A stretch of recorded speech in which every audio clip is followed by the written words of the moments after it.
ಮತ್ತೆ ಬಳ್ಳಾರಿ ಜೈಲಿಗೆ ಶಿಫ್ಟ್ ಆಗ್ತಾರಾ ಕೊಲೆ ಆರೋಪಿ ದರ್ಶನ್? ಕೆಲವೇ ಕ್ಷಣಗಳಲ್ಲಿ ದರ್ಶನ್ ಬಳ್ಳಾರಿ ಜೈಲಿನ ಶಿಫ್ಟ್ ಆಗುವಂತ ಭವಿಷ್ಯ ನಿರ್ಧಾರ ಆಗುತ್ತೆ. ಬಳ್ಳಾರಿ ಜೈಲಿಗೆ ಇವತ್ತೇ ದರ್ಶನ್ ಶಿಫ್ಟ್ ಆಗುವ ನಿರ್ಧಾರ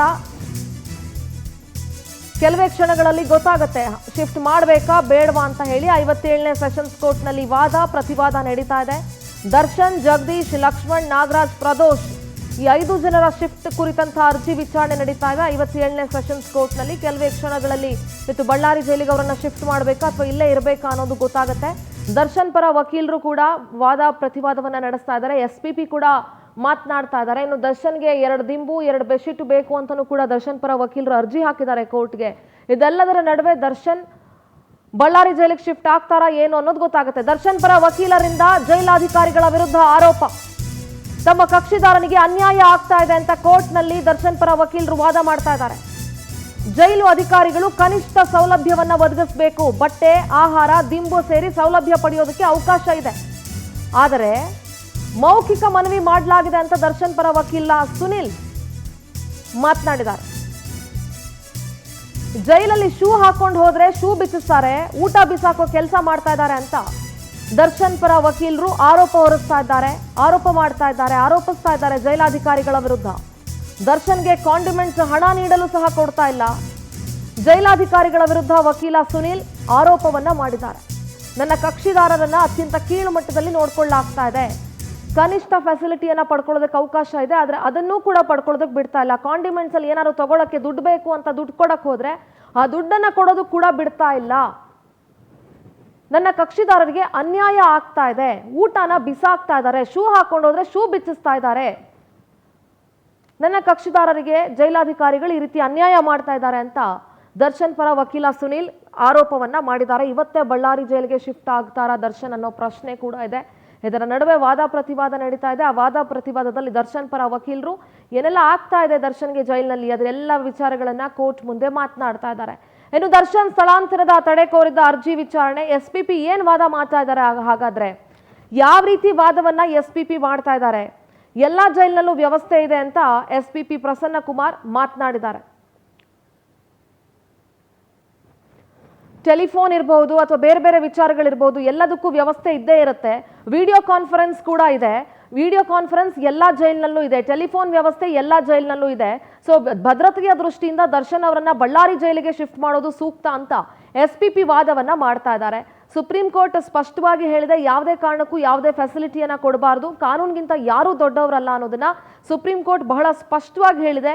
ಎಲ್ರಿಗೂ ಕೂಡ ಒಂದೇ ಕಾನೂನು ಅಂತ SPP ವಾದವನ್ನ ಮಂಡಿಸಿದ್ದಾರೆ ಇವತ್ತು 57ನೇ ಸೆಷನ್ಸ್ ಕೋರ್ಟ್ನಲ್ಲಿ. ಮತ್ತೆ ರಾಜಾತಿಥ್ಯವನ್ನ ಯಾವುದೇ ಕಾರಣಕ್ಕೂ ಕೊಡೋದಕ್ಕಾಗಲ್ಲ ಅಂತ. ಆದ್ರೆ ದರ್ಶನ್ ಪರ ವಕೀಲರು ಕನಿಷ್ಠ ಫೆಸಿಲಿಟಿ ಪಡ್ಕೊಳ್ಳುವಂತಹ ಒಂದು ಅವಕಾಶಗಳು ಕೂಡ ಇದೆ. ಬೆಡ್ಶೀಟ್ ಪಡ್ಕೊಳ್ಬಹುದು, ದಿಂಬು ಪಡ್ಕೊಳ್ಬಹುದು. ಕಾಂಡಿಮೆಂಟ್ಸ್ ಅಲ್ಲಿ ಏನಾದ್ರು ತಗೊಳ್ಬೇಕು ಅಂದ್ರೆ ದುಡ್ಡು ಬೇಕಾಗುತ್ತೆ, ಆ ದುಡ್ಡನ್ನ ಕೊಡಕ್ ಹೋದ್ರು ಬಿಡ್ತಾ ಇಲ್ಲ. ಬಟ್ಟೆ ಕೊಡೋದಕ್ಕೆ ಅವಕಾಶ ಇದೆ, ಅದಕ್ಕೂ ಅವಕಾಶ ಮಾಡ್ಕೊಡ್ತಾ ಇಲ್ಲ. ಶೂಸ್ ಹಾಕೊಂಡು ಹೋದ್ರೆ ಶೂಸ್ ಬಿಚ್ಚಿಸ್ತಾ ಇದ್ದಾರೆ, ಊಟವನ್ನ ಬಿಸಾಕ್ತಾ ಇದ್ದಾರೆ. ಈ ರೀತಿ ನನ್ನ ಕಕ್ಷಿದಾರರನ್ನ ನೋಡ್ಕೊಳ್ತಾ ಇದ್ದಾರೆ. ನನ್ನ ಕಕ್ಷಿದಾರರಿಗೆ ಅನ್ಯಾಯ ಆಗ್ತಾ ಇದೆ ಅಂತ ಒಂದ್ ಕಡೆ ದರ್ಶನ್ ಪರ ವಕೀಲರು ಕೂಡ ಇವತ್ತು ವಾದವನ್ನ ಮಾಡಿದ್ದಾರೆ.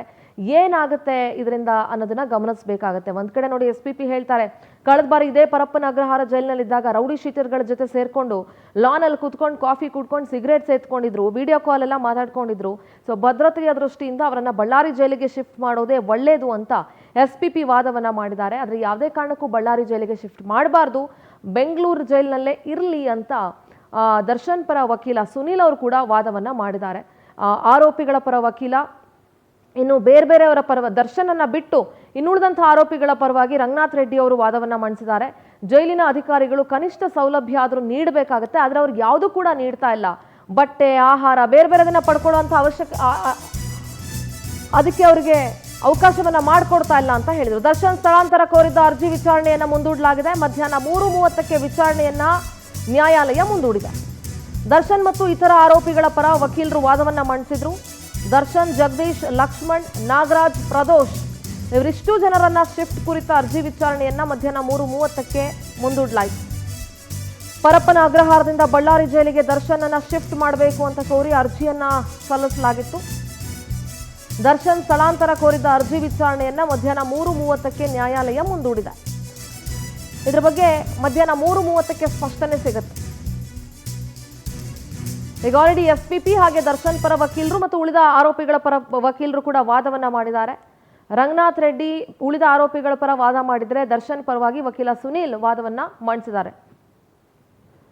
ನಮ್ಮ ವಿಶೇಷ ಪ್ರತಿನಿಧಿ ಅರುಣ್ ದೂರವಾಣಿ ಸಂಪರ್ಕದಲ್ಲಿ ಜಾಯ್ನ್ ಆಗ್ತಾ ಇದ್ದಾರೆ. ಅರುಣ್, ದರ್ಶನ್ ಅನ್ನ ಬಳ್ಳಾರಿ ಜೈಲಿಗೆ ಶಿಫ್ಟ್ ಮಾಡಬೇಕು ಭದ್ರತೆಯ ದೃಷ್ಟಿಯಿಂದ ಅನ್ನೋಂಥ ಅರ್ಜಿ, ಅದರ ವಿಚಾರಣೆ ನಡೀತು. ಹಂಗೆ ಉಳಿದಂಥ ಆರೋಪಿಗಳನ್ನ ಶಿವಮೊಗ್ಗ ಹೀಗೆ ಬೇರೆ ಬೇರೆ ಜೈಲಿಗೆ ಶಿಫ್ಟ್ ಮಾಡಬೇಕು ಅಂತ ಹೇಳಿ. ಆದರೆ ದರ್ಶನ್ ಪರ ವಕೀಲರು ಮಾತ್ರ ನನ್ನ ಕಕ್ಷಿದಾರನಿಗೆ ಕನಿಷ್ಠ ಸೌಲಭ್ಯವನ್ನ ಕೂಡ ಕೊಡ್ತಾ ಇಲ್ಲ ಅಂತ ಆರೋಪ ಮಾಡಿದ್ದಾರೆ. ಏನ್ ಹೇಳ್ತೀರಿ? ಸಿಂಧೂರ, ಪ್ರಮುಖವಾಗಿ ದರ್ಶನ್ ಹಾಗೂ ಪವಿತ್ರ ಗೌಡ ಮತ್ತಿತರರ ಜಾಮೀನು ಅರ್ಜಿಯನ್ನ ವಜಾ ಮಾಡಿತ್ತಲ್ಲ ಸುಪ್ರೀಂ ಕೋರ್ಟ್, ಆ ಸಂದರ್ಭದಲ್ಲಿ ಸುಪ್ರೀಂ ಕೋರ್ಟ್ ಏನ್ ಹೇಳಿತ್ತು? ಈ ರೀತಿ ಯಾವುದೇ ವಿಚಾರಣಾಧೀನ ಕೈದಿಗಾಲಿ ಮತ್ಯಾವುದೇ ಕೈದಿಗಾಲಿ ಜೈಲುಗಳಲ್ಲಿ ವಿಶೇಷ ಆತಿಥ್ಯ ನೀಡಿದ್ದು ಕಂಡು ಬಂದಲ್ಲಿ ಆ ಕೂಡಲೇ ಸಂಬಂಧಪಟ್ಟ ಜೈಲಿನ ಸೂಪರಿಂಟೆಂಡೆಂಟ್ ಮತ್ತಿತರ ಅಧಿಕಾರಿಗಳನ್ನ ಅಮಾನತು ಮಾಡಲಾಗುತ್ತೆ, ನೇರವಾಗಿ ಸುಪ್ರೀಂ ಕೋರ್ಟ್ ಎಚ್ಚರಿಕೆಯನ್ನ ಕೊಟ್ಟಿತ್ತು.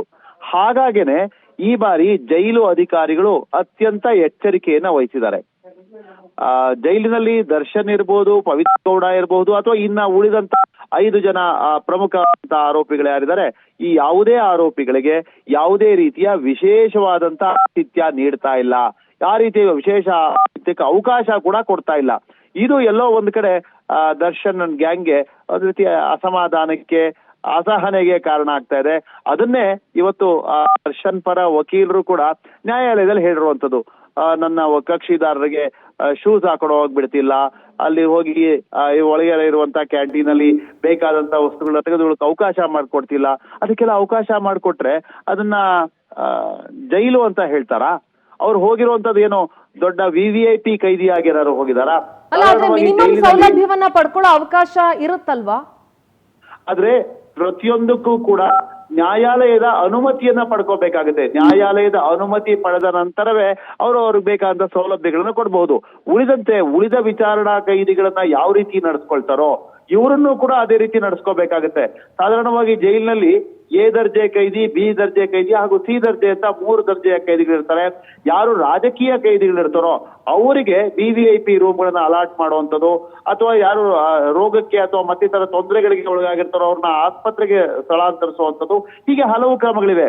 ಆದ್ರೆ ಈಗ ದರ್ಶನ್ ಹಾಗೂ ಅವನ ತಂಡ ಜೈಲಿಗೆ ಹೋಗಿರುವಂತದ್ದು ನೇರವಾಗಿ ಕೊಲೆ ಆರೋಪ ಹೊತ್ತು ಹೋಗಿರುವಂತದ್ದು, ರೇಣುಕಾ ಸ್ವಾಮಿಯನ್ನ ಬರ್ಬರವಾಗಿ ಹತ್ಯೆ ಮಾಡಿದಂತ ಆರೋಪ ಹೊತ್ತು ಹೋಗಿರುವಂತದ್ದು. ಈ ಹಿನ್ನೆಲೆಯಲ್ಲಿ ದರ್ಶನ್ ಏನು ಈ ಒಂದು ರಾಜ್ಯದ ಒಬ್ಬ ದೊಡ್ಡ ಗ್ರಾಮ ಪಂಚಾಯತಿ ಸದಸ್ಯ ಕೂಡ ಅಲ್ಲ, ಜನಪ್ರತಿನಿಧಿ ಅಲ್ಲ, ಚಿತ್ರರಂಗದಲ್ಲಿ ಹೆಸರು ಮಾಡಿರುವಂತ ವ್ಯಕ್ತಿ ಅನ್ನೋದು ಬಿಟ್ರೆ ಆತ ಸಮಾಜದಲ್ಲಿ ಅಥವಾ ಕಾನೂನಿನ ದೃಷ್ಟಿಯಲ್ಲಿ ಒಬ್ಬ ಸಾಮಾನ್ಯ ಆರೋಪಿ ಮಾತ್ರ ಹೊರತು ಆತನಿಗೆ ಯಾವುದೇ ವಿಶೇಷ ಸ್ಥಾನಮಾನವೂ ಕೂಡ ಇಲ್ಲ. ಹಾಗಾಗಿನೇ ಜೈಲು ಅಧಿಕಾರಿಗಳು ಕಾನೂನುಬದ್ಧವಾಗಿ ಅವ್ರು ಕೊಡಬೇಕಾದಂತ ಸೌಲಭ್ಯಗಳನ್ನ ಕೊಡ್ತಾ ಇದ್ದಾರೆ. ಇದನ್ನ ಆಕ್ಷೇಪಣೆ ವ್ಯಕ್ತಪಡಿಸ್ತಾ ಇರುವಂತದ್ದು ದರ್ಶನ್ ಪರ ವಕೀಲರು.